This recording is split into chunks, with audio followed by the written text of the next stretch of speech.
Vamos ahora a definir una cantidad muy importante en física que se llama la cantidad de movimiento lineal.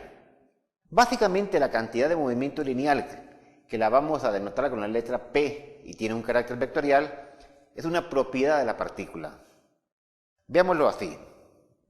Comencemos con la segunda ley de Newton. La sumatoria de todas las fuerzas es igual a la masa por la aceleración que experimenta esa masa m debido a la cantidad de fuerzas que está experimentando. Ahora, la aceleración, básicamente, ustedes saben que es la razón de cambio de la velocidad en la unidad de tiempo. Voy entonces a introducir esta cantidad acá y poner la sumatoria de todas las fuerzas es igual a la masa por la variación de la velocidad en la unidad de tiempo. Ahora hagamos esto. Voy a definir esta cantidad. La razón de cambio en la unidad de tiempo de la cantidad masa por velocidad. Esto no es más que, tenemos la derivada de dos cantidades, que básicamente lo voy a poner así, la razón de cambio de la masa en la unidad de tiempo, multiplicado por la velocidad, más la masa por la variación de la velocidad en la unidad de tiempo. Ahora, en nuestra física básica, y esto es muy importante, la masa la vamos a considerar una constante.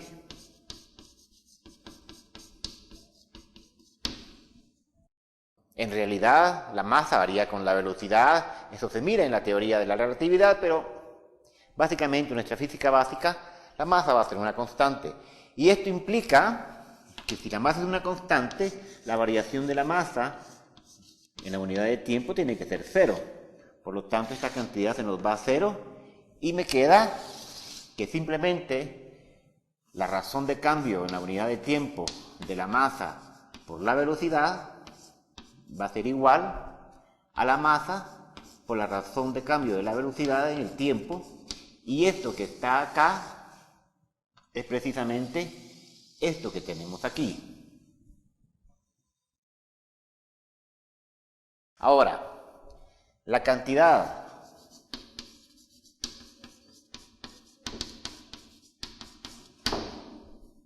mb, y esta es la parte importante, es lo que vamos a llamar con la letra P, y se le va a llamar cantidad de movimiento lineal. En otros libros se le acostumbra llamar momentum lineal, pero utilizando los libros de texto y otros tipos de libros, pues se le conoce como cantidad de movimiento lineal, y así es como la vamos a trabajar. Entonces la cantidad de movimiento lineal se denota con la letra P y no es más que el producto de la masa por la velocidad de la partícula. Y esto es muy importante, porque ya no es solamente hablar de que la partícula tiene una masa m y que posee una velocidad. Por ejemplo, la partícula está en una cierta trayectoria.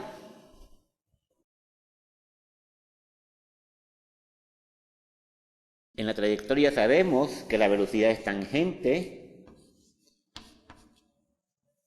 a ese punto, y que acá yo puedo considerar a una partícula en ese instante de tiempo t con una masa m. Pero ahí están aparte, son diferentes. O sea, yo digo, la partícula tiene una masa m y posee una velocidad v. Ahora no, ahora lo vamos a considerar así. Tenemos nuestra trayectoria y ahora vamos a tener el vector, pero ya no va a ser directamente simplemente velocidad, sino que la partícula, y eso sí es muy importante, la partícula posee una propiedad llamada cantidad de movimiento lineal P.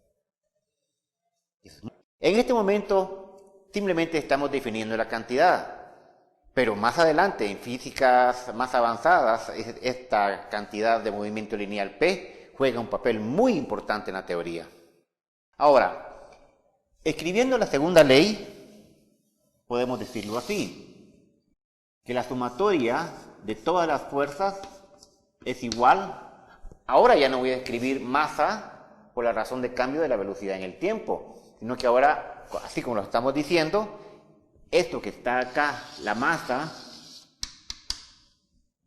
por la razón de cambio de la velocidad en el tiempo, la vamos a escribir así. O sea, la razón de cambio en el tiempo de la masa por la velocidad, y esto que está acá no es más que esto de acá, por lo tanto la sumatoria de todas las fuerzas es igual a la razón de cambio de la cantidad del movimiento lineal en la unidad de tiempo. Acá tenemos una nueva manera de ver la segunda ley de Newton. Entonces Newton nos dice acá que la razón de cambio de esta nueva propiedad de la partícula llamada cantidad de movimiento lineal no es más que la suma de todas las fuerzas que está actuando sobre esa partícula.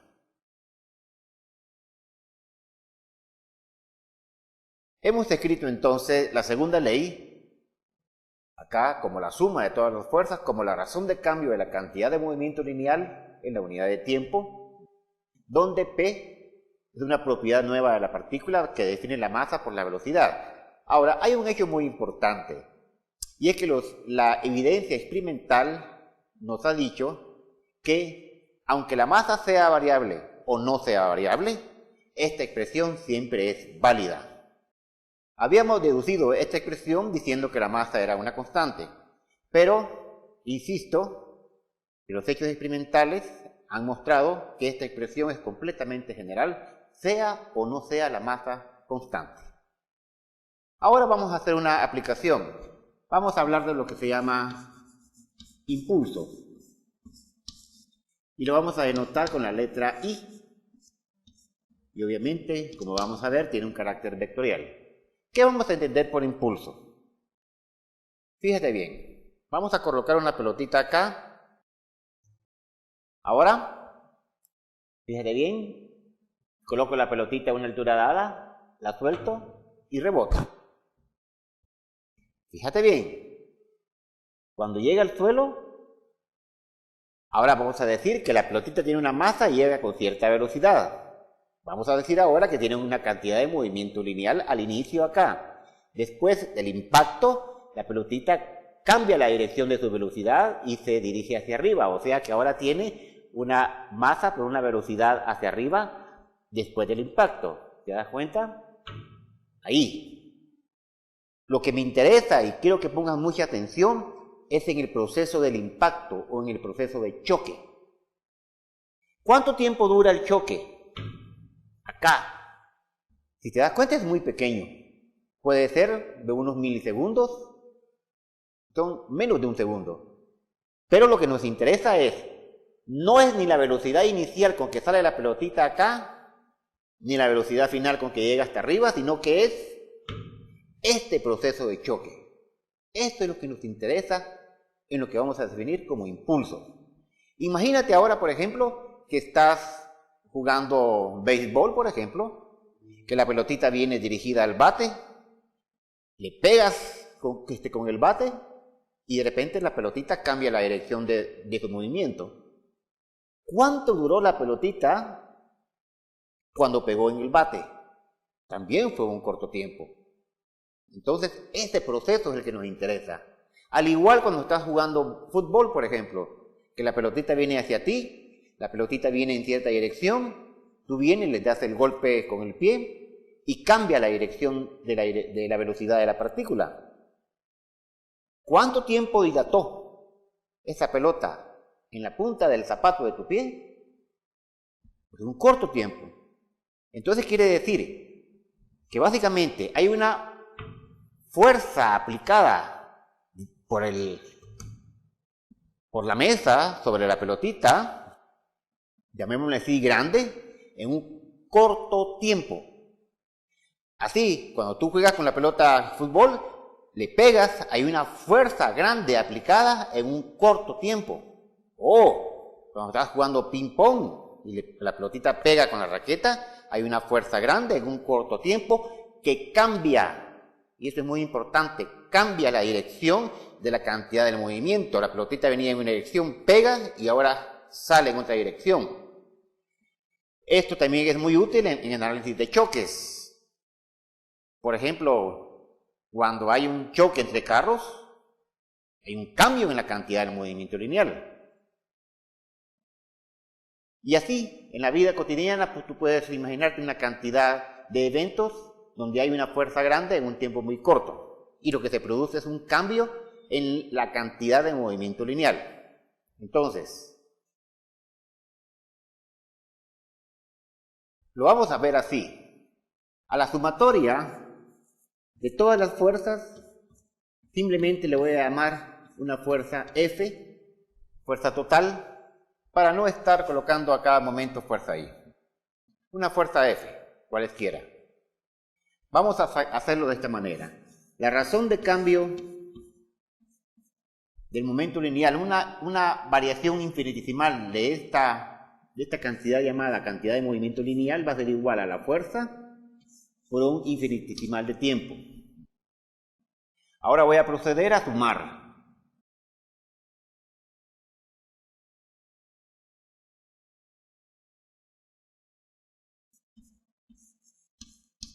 Y voy a decir, en un tiempo t sub 0, llevaba una cantidad de movimiento lineal inicial, y en un tiempo t final, tenía una cantidad de movimiento t final. Esta integral que está acá es bastante sencilla, es simplemente la cantidad de movimiento final menos la cantidad de movimiento lineal al inicio, y esto obviamente es igual a la suma desde t sub 0 hasta t final de la fuerza F. Y ahora algo interesante, porque esta fuerza básicamente es una fuerza que va a depender del tiempo, ya que estamos integrando en el tiempo. A esto que está acá, a esta expresión, cualquiera de las dos es lo que le vamos a llamar impulso. O sea, entonces, el impulso como la diferencia o el cambio de la cantidad de movimiento lineal, que siempre le vamos a llamarla como el cambio de esa cantidad. Como también el impulso vendrá siendo la suma de t sub 0 hasta t de esa fuerza, así, cualquiera de las dos. Si te das cuenta, en la primera parte el impulso tiene unidades. ¿Cuáles son las unidades de la cantidad de movimiento lineal? Masa por velocidad, o sea, kilogramos metros por unidad de segundo. O, si lo quieres ver también, que es la misma historia, el impulso tiene unidades de fuerza por tiempo, o sea, unidades de Newton por segundo. Esas van a ser las unidades, cualesquiera de las dos, de la cantidad que vamos a llamar impulso. ¿Y qué vamos a entender por impulso? Como te repito, acá tengo la pelotita, choca contra la mesa, y esta pequeña fracción de tiempo en que la pelotita vino llevaba una cantidad de movimiento lineal inicial y de repente cambia su cantidad de movimiento lineal en otra dirección. Ese cambio que hubo debido a una fuerza que la vamos a considerar, como vamos a ver dentro de un momento, grande, en un corto tiempo, es lo que vamos a llamar impulso.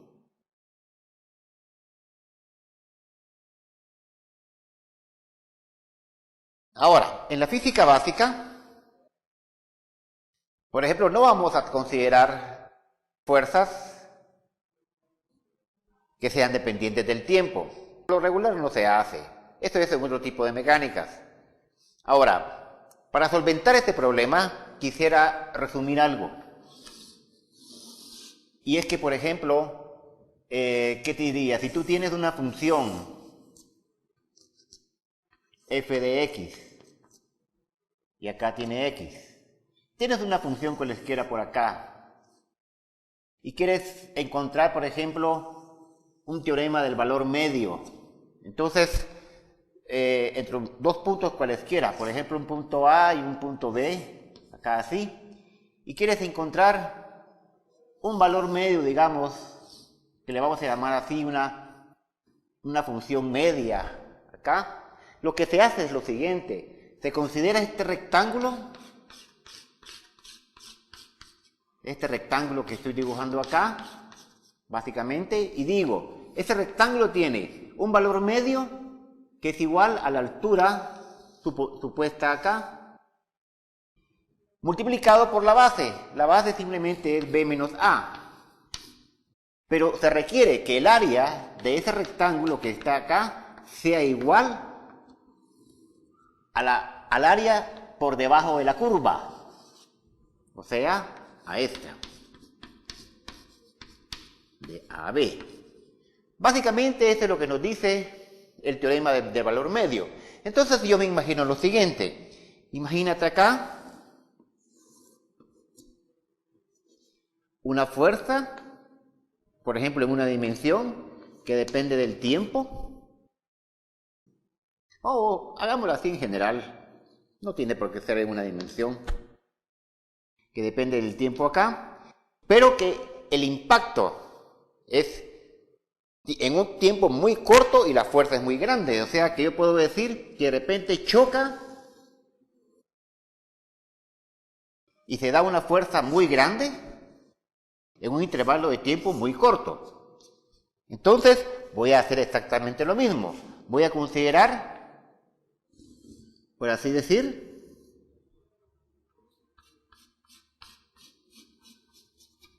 un rectángulo donde voy a considerar acá una fuerza media, que le voy a llamar así. Recordemos que este es un vector, una fuerza media, y que tiene como base, si este le llamemos t sub 0 y esto t final, entonces sería de poner que la fuerza media, que sería acá, por el intervalo, que sería t al final menos t al inicio, esto es igual al área bajo la curva, a esta área bajo la curva específica del impacto. Esta área no es más que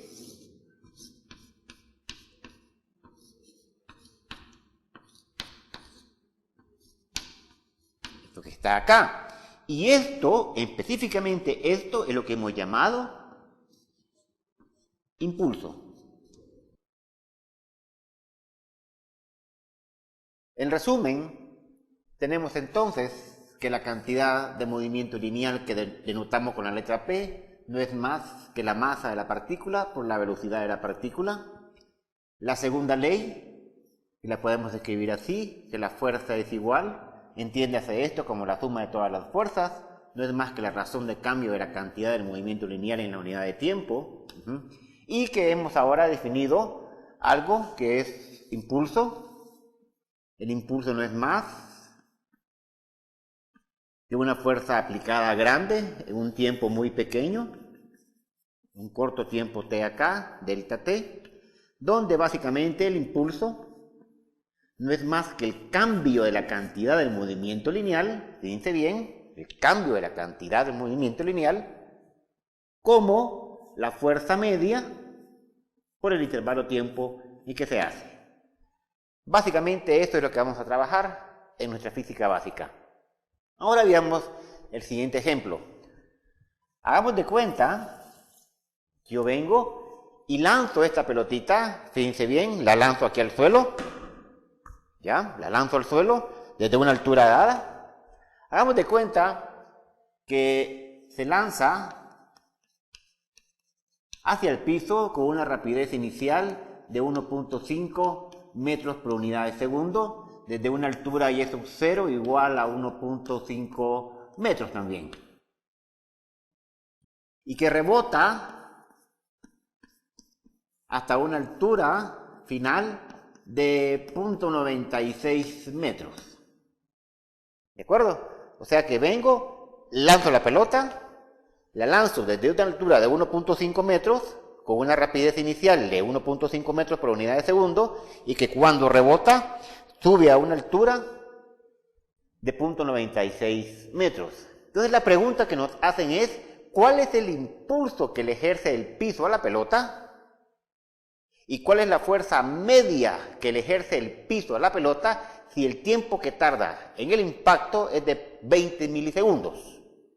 Entonces, en el inciso A nos preguntamos cuál es el impulso que le ejerce el piso a la pelota, y en el inciso B, cuál es la fuerza media que le ejerce el piso a la pelota si el intervalo de tiempo es igual a 20 milisegundos.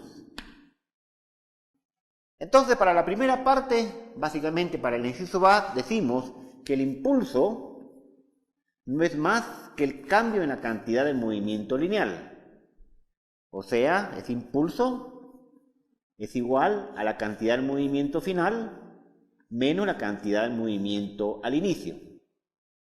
O sea, ese impulso es igual a la masa por la velocidad final, si quieren verlo así, menos la masa por la velocidad inicial. La masa, pongámosla acá, la masa de la pelotita, pongámosle que vale 0.15 kilogramos.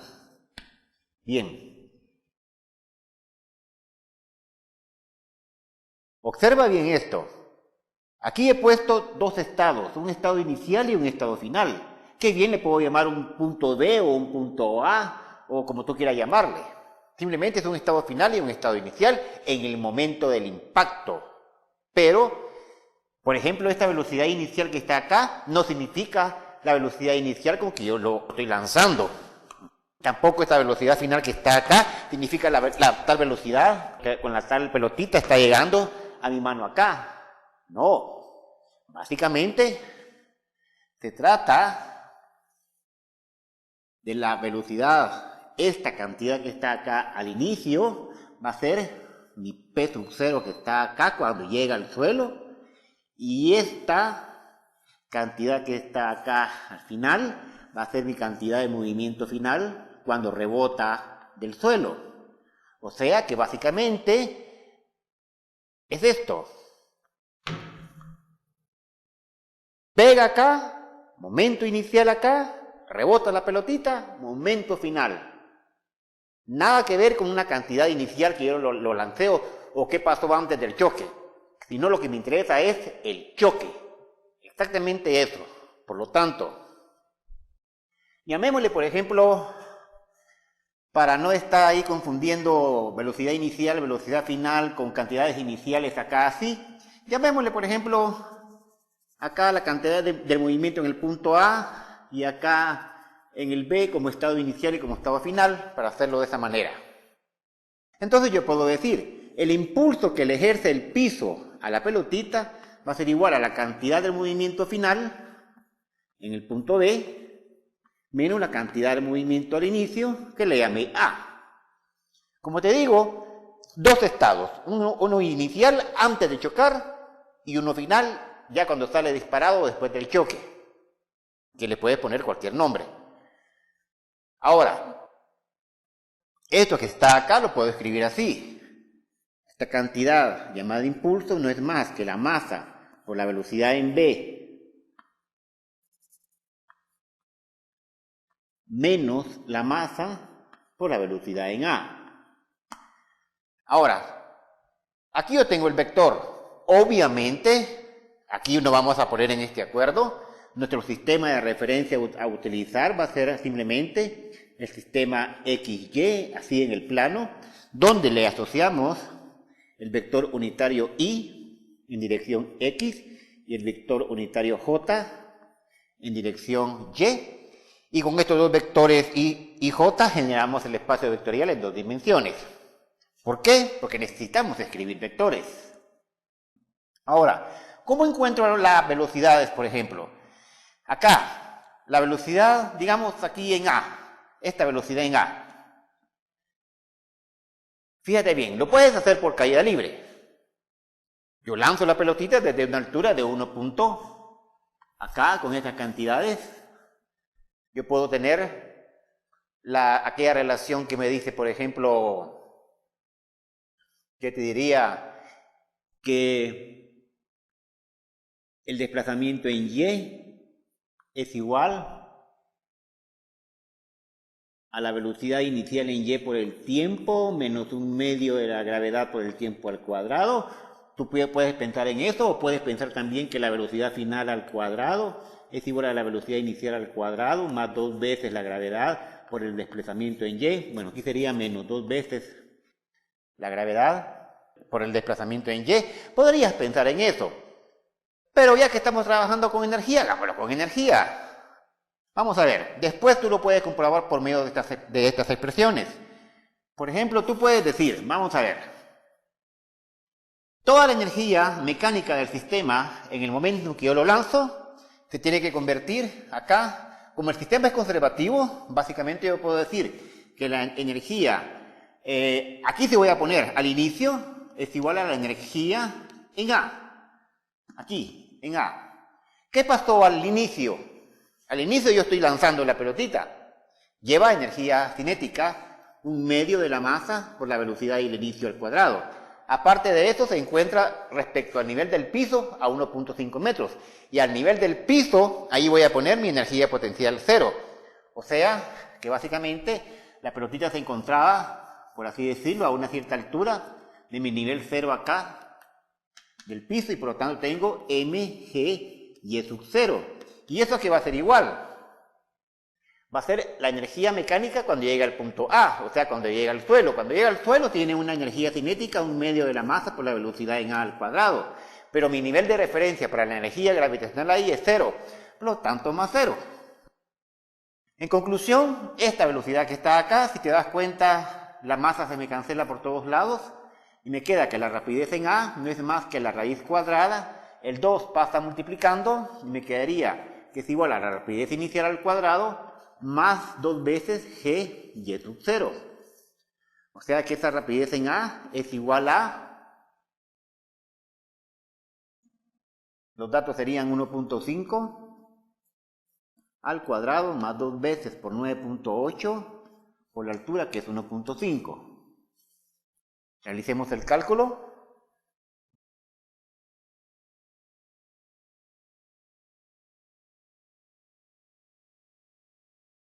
La rapidez en A es igual a 1.5 al cuadrado, 9.8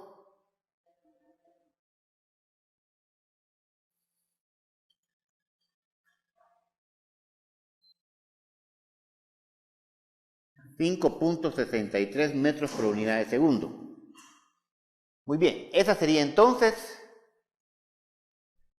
la rapidez, fíjate bien, con que está llegando al piso. Pero la velocidad en el punto A tiene un tamaño de 5.63 en dirección menos j metros por unidad de segundo. Por lo tanto, la cantidad de movimiento en el punto A va a ser igual a la masa por la velocidad en el punto A, y esto va a ser igual esta cantidad de movimiento en A sería la masa, que vale 0.15 por su velocidad, que sería de 5.63 en dirección menos j, y por lo tanto la cantidad de movimiento al inicio va a ser igual.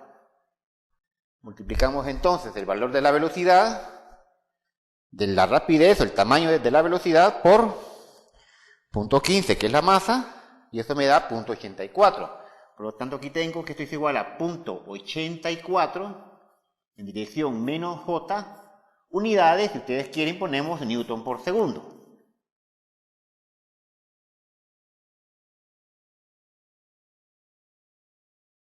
Calculemos ahora la cantidad de movimiento final, o sea, hace un momento acabamos de ver cuál fue la cantidad que le llamé cantidad de movimiento lineal, que simplemente le pusimos una sub A, y ahora la final, que sería, aquí le pusimos en vez de final, le ponemos B.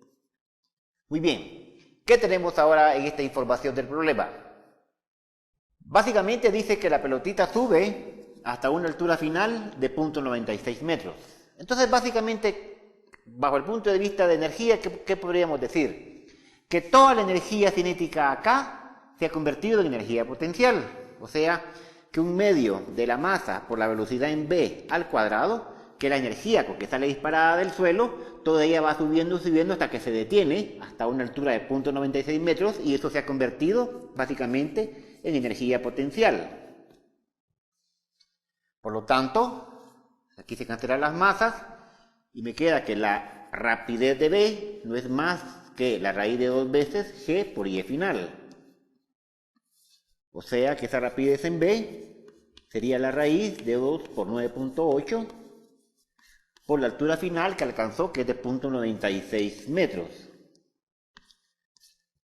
Raíz cuadrada. Esa rapidez en v es igual a, procedamos a hacer el cálculo,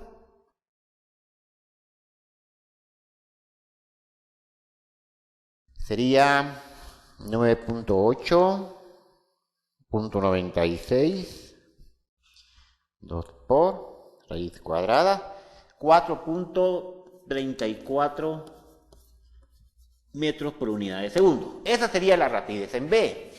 Pero obviamente que yo no ando buscando la rapidez en v, sino que ando buscando el vector velocidad en v. O sea que sería igual a 4.34 en dirección más j metros por unidad de segundo. ¿Por qué? Porque va hacia arriba. Ahora, la cantidad de movimiento, entonces, en v sería la masa por la velocidad en v.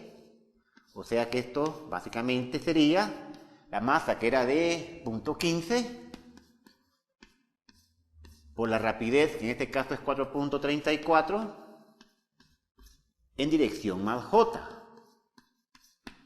Por lo tanto, la cantidad del movimiento en v sería igual a, sería 4.34 por 0.15, esto me da 0.65 en dirección más j unidades de newton por segundo.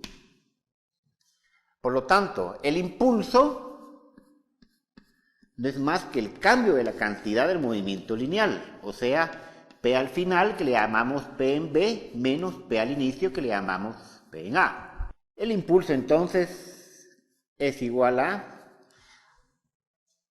al final, que acabamos de calcular, que sería de 0.65 en dirección más J,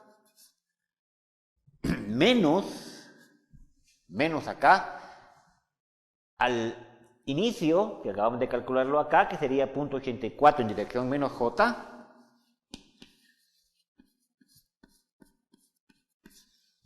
Observen entonces que acá esto me quedaría así. El impulso es igual, si quieres verlo, sería 0.65.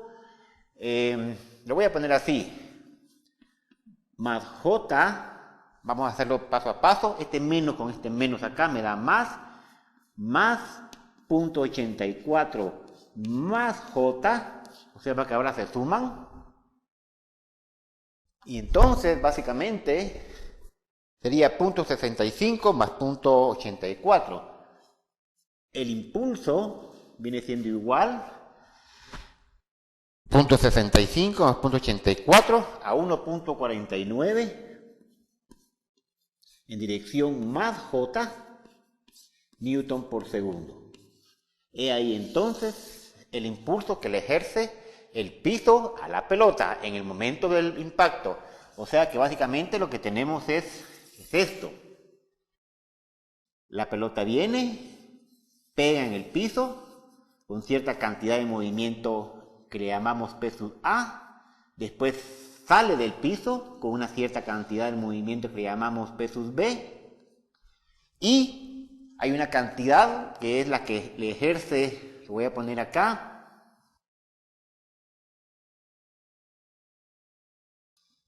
que se llama impulso, que es lo que el piso le ejerce a la pelota, que va dirigido en esta dirección, y tiene esta medida.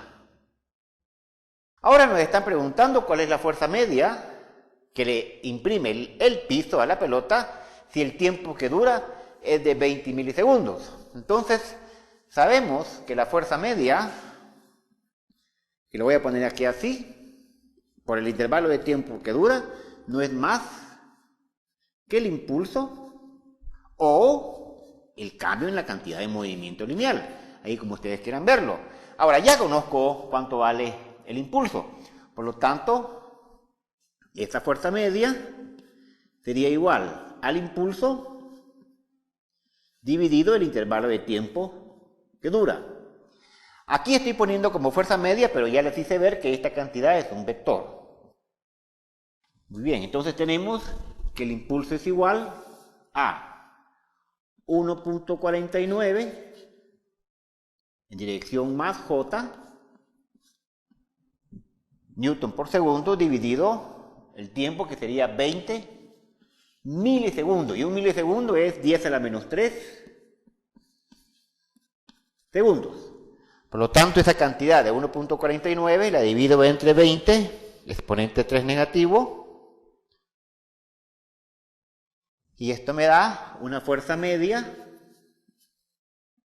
igual a 74.73 en dirección más J unidades Newton. O sea, que el piso le está dando a la pelotita, por así decirlo, una fuerza media de esta magnitud, de tal manera que cuando sale disparada del piso, alcanza una altura final de 0.96 metros.